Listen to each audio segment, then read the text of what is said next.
You're taught that you can fix anything, you know, especially in a young, healthy body, and then you just stand there and you can't.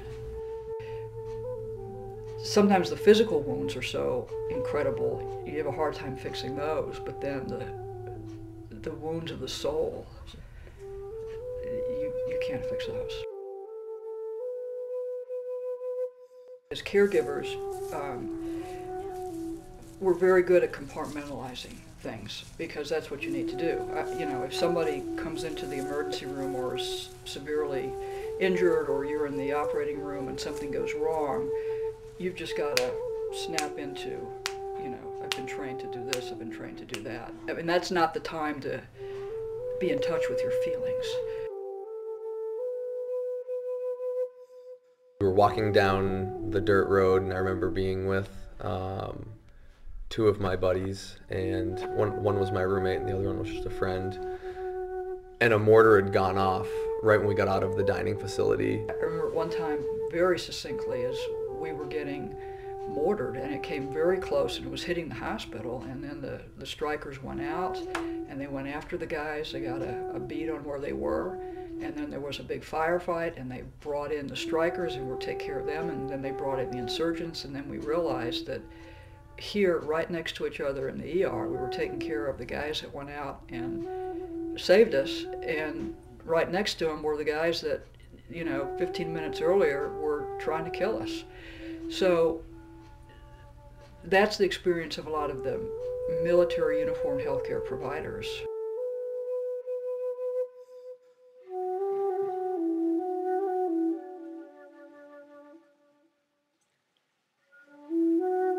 When I got back from Iraq, I started having problems with intractable migraines, and was on multiple medications, and actually got to the point where the provider I was seeing got very frustrated and said, well, I've given you this, you know, I've given you what we've got, and said the next thing is I can give you a prescription for Percocet, which you can just take whenever you need it. That's great. Yeah. Wonderful. Now, do you has inspired me to go out and do good in the rest of the world. So that's why I'm traveling to Cambodia this January.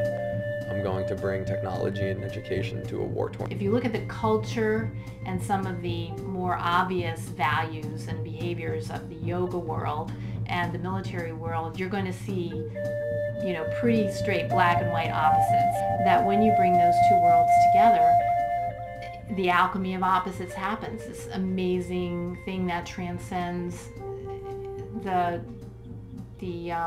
any self-righteousness of yoga and any self-righteousness of the military just dissolves, and there's just this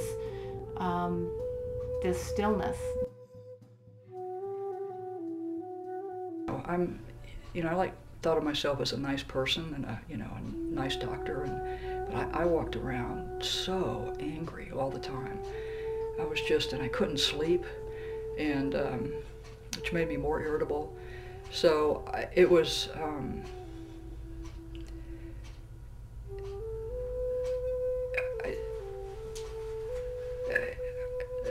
sorry.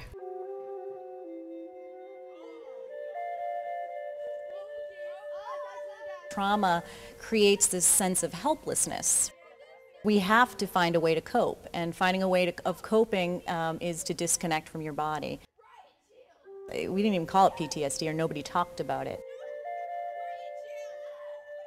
PTSD is really a disturbance of the entire human organism, and that is that the whole person starts organizing its internal life, including its immune system, its arousal system, its alertness system, around the expectation that trauma is going to come back. So it's a diagnosis that's focused on the fact that people get stuck in the past and feel that the danger is not over yet. That's the core issue about having been traumatized. You know, to talk about PTSD, is post-traumatic stress disorder, but it's really, once you get beyond the physical stuff, it's more like a post-traumatic spiritual disorder.